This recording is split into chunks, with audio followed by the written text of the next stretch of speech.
Muito bem. É, Testei essa técnica aqui e encontrei alguns vídeos online para ver como faz no YouTube e tal, mas achei meio fraco. E encontrei muita coisa em inglês. Então, para quem não se sente confortável em inglês, eu vou tentar fazer o mais simples possível. Eu quero fazer uma peça que eu quero os nomes dos dias da semana escrito com outra cor. Ela não vai ser tão fina assim, isso aqui foi só para testar. E é para auxiliar a criança a aprender os nomes dos dias da semana e ter uma noção da passagem do tempo. Enfim, então, o que eu ia fazer inicialmente era imprimir as letras separadas e depois colar, porque a base, a parte branca, ela teria recessos onde as letras encaixariam e seriam coladas. Mas aí eu descobri uma técnica que é isso que eu vou mostrar agora. Então vamos lá, aqui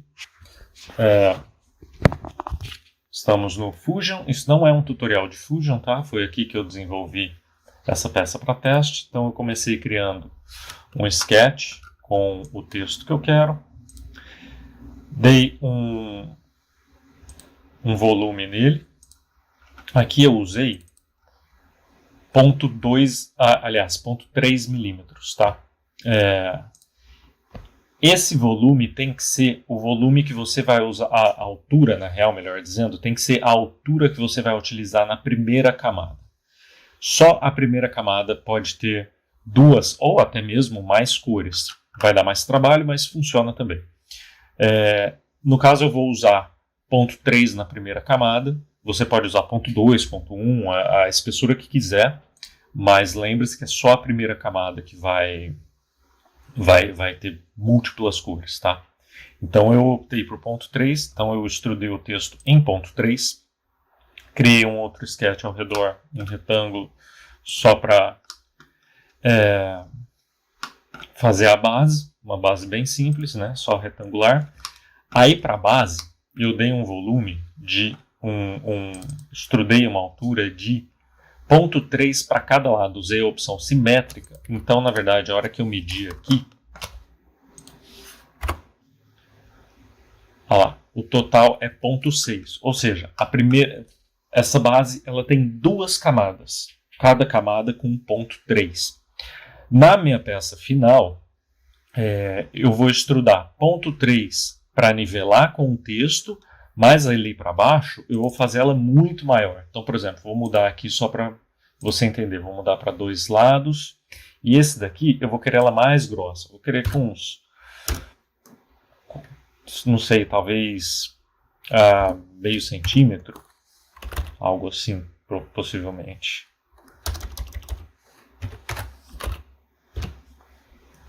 Eu quero ela mais grossa porque eu quero ela algo mais resistente. Então, eu vou testar depois. E aí,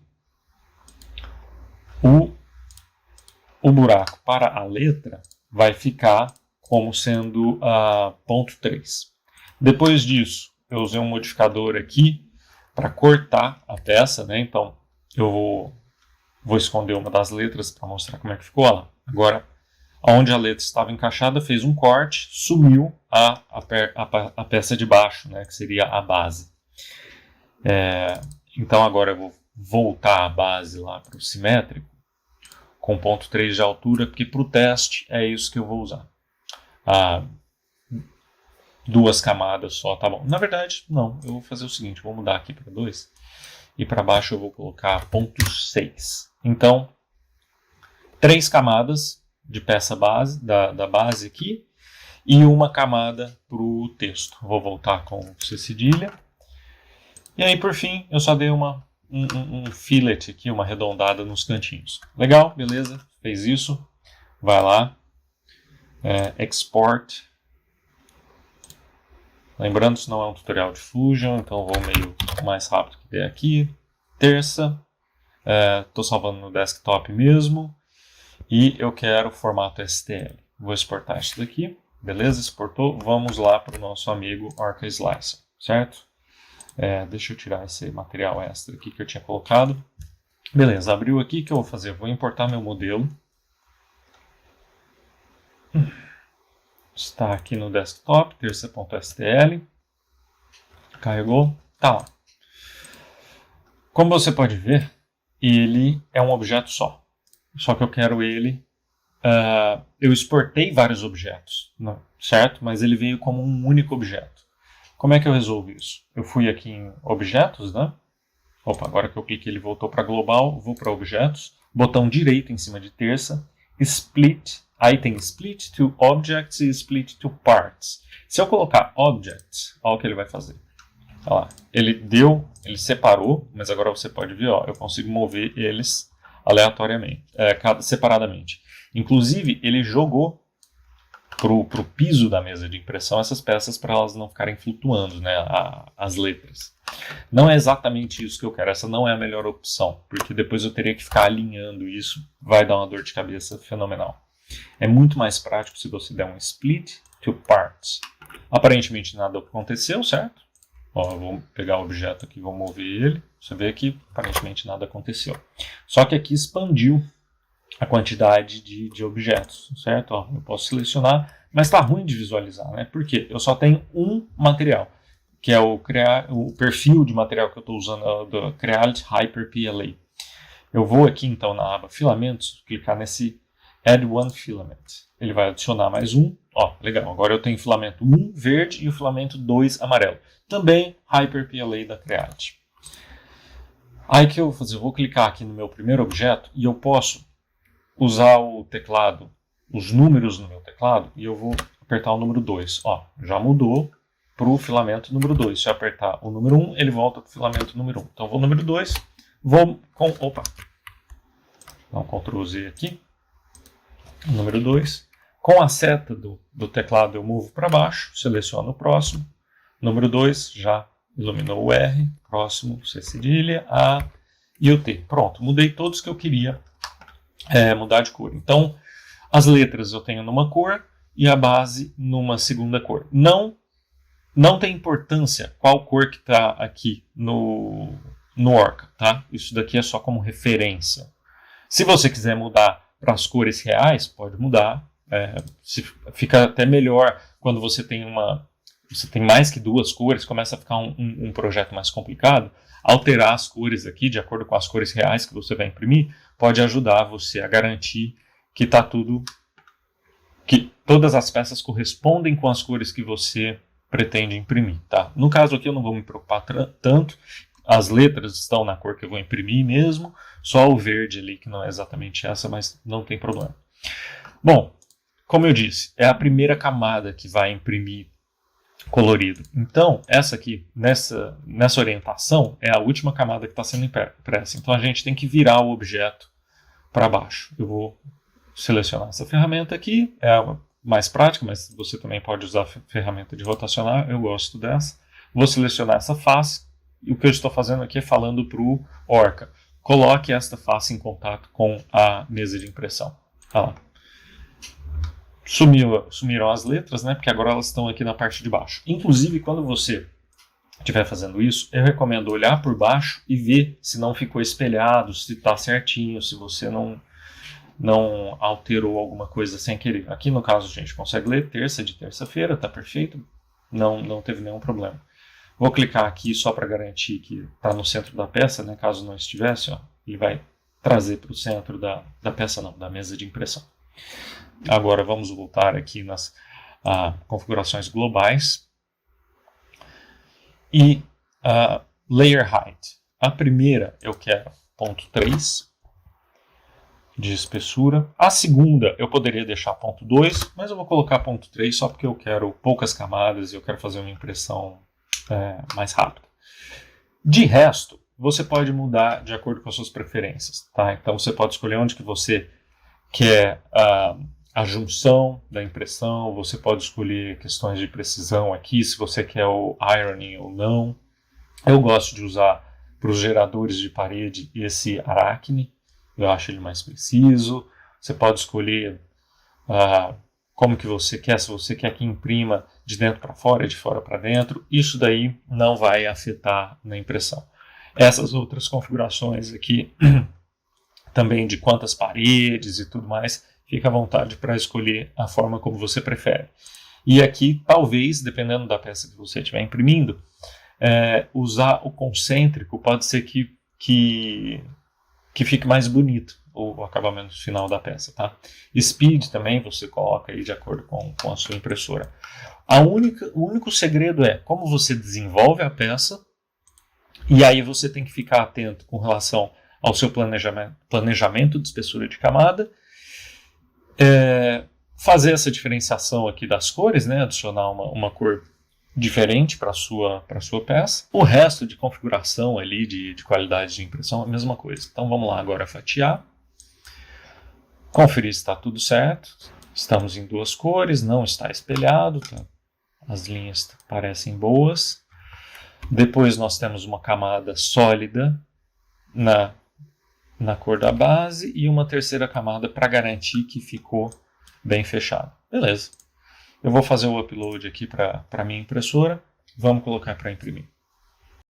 Uma coisa que eu esqueci de mencionar aqui que é interessante, que no Orca ele te dá, depois que você fatiou, né, ele te dá todas as informações aqui. Então, você tem o filamento 1 e o 2, né, o verde e o amarelo, com as cores correspondentes. Ele te dá quanto que você vai consumir de cada filamento. Então, o amarelo vai usar, isso é 0,03 metros, ou seja, 3 centímetros. O verde, que é o que vai imprimir a base, quase 30 centímetros. Também te dá peso, o custo do material, quantas vezes fez a troca de material e tal, todas as informações aqui, certo?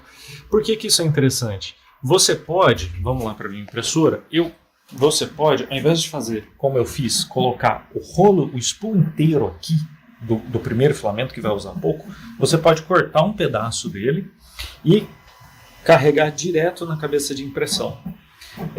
Dessa forma vai ficar mais prático, talvez, para fazer a troca. Você tem a desvantagem que você precisa enganar o sensor de filamento, porque se o filamento não estiver passando pelo sensor, a impressora não vai imprimir, né? Caso você opte por tirar o tubo daqui e colocar o filamento direto ali na cabeça de impressão. Então você pode fazer o que eu faço. Eu deixo um pedaço de filamento aqui do lado da impressora. Sempre que eu preciso enganar o sensor de filamento, eu coloco esse pedaço lá, depois eu tiro. Enquanto eu falava, a impressora estava imprimindo as letras. Já terminou. Infelizmente ficou uma falha aqui. Depois eu vou ter que ver por que isso aconteceu e vou ter que arrumar isso. Mas bom, vamos usar isso aqui já para mostrar uma outra dica. Antes de fazer a troca do filamento, eu vou preparar isso aqui. Eu preciso tirar essa linha. A minha impressora, eu liberei o acesso PUT. E isso daqui é algo característico do CAMP, que é um processo do Clipper. Não vou entrar em detalhes sobre isso, porque não é sobre isso o vídeo. Então tá lá as letras, né? Estou checando se elas estão limpas, se não tem muitos fiozinhos. Eu até poderia tentar tirar alguma coisa de fiozinho aqui, mas eu não estou querendo mexer muito, só para a gente agilizar o processo. Então vou limpar a mesa aqui. Cabeça de impressão está parada lá, certo? Eu vou tirar esse fiozinho aqui. E aqui, ó, é muito importante você checar se ela está mantendo a temperatura da mesa, porque você não quer que a peça descole enquanto você está fazendo isso. Então ela pausou, está esperando a gente. Vamos aqui fazer a retração do material, porque depois de fazer a retração a gente vai fazer a troca dele. Vamos colocar o filamento branco e partir para a impressão. Então eu volto depois que eu tirar o filamento amarelo. Muito bem. Terminou de carregar o filamento branco aqui. Eu tive que clicar 2 vezes em Extrude, porque a primeira vez, quando ele terminou, como você pode ver aqui no filamento que ele ejetou, ele ainda tinha muito amarelo. Dá para ver que ele está começando a ficar esbranquiçado aqui, mas ainda muito amarelo. Então eu fiz uma segunda vez, tá aqui, né, o que saiu dela, ainda com bastante amarelo no começo, e aí no finalzinho tudo branco. Então vamos lá, agora a gente continua a impressão. Vamos lá em Home e aqui, ó, Resume, ou seja, continua a impressão. Ela vai aquecer até 230, que é a temperatura que eu estava aquecendo. A mesa continua em 55, ela não mudou essa temperatura. Agora vamos só esperar ela chegar a 230, está quase lá, e ela vai continuar a impressão. Se tudo correr bem, vai ser um sucesso. Vamos cruzar os dedos aqui. Aí, a impressora a cabeça começou a mover, eu estava distraído aqui, não consegui pegar aquele pedacinho. Pronto. Infelizmente vai ficar uma falha no C, mas são ajustes que a gente tem que fazer aos poucos, né? Eu ainda não tenho muita experiência com esse tipo de impressão, com mais de uma cor na primeira camada, mas achei um método muito interessante e já resolvi compartilhar isso com outras pessoas. Volto quando estiver pronto, não vai demorar muito. Terminou aqui, a ventoinha está até ainda ligadaça. Eu deveria esperar esfriar a mesa, mas como foi PLA e a mesa esquenta só até 55 graus, tudo bem. Se fosse a SA ou a ABS, que esquenta até 100 graus, o ideal seria esperar esfriar porque a peça é muito fina. Vamos ver se eu consigo soltar com uma mão. Ah, já saiu. E o resultado tá aí, ó. Aquela falha ali na letra C ficou, né? Dá para melhorar um pouco ainda, mas ó, eu gosto muito dessa textura que dá essa mesa áspera. Essa aqui é a B-plate, né, para materiais mais quentes. Normalmente não precisa passar cola, ela adere muito bem se você mantiver ela limpa, obviamente. Algumas falhazinhas aqui e ali, mas em geral muito bom. Peça fina, essa superfície aqui está boa. Se essa parte de trás for relevante para você, você pode habilitar o ironing e ela vai ficar melhor ainda. E o que eu gosto dessa superfície aqui é que ela esconde as linhas de impressão, fica mais bonito. Se não fosse umas pequenas falhas de extrusão e essa falha na letra C, teria ficado sensacional.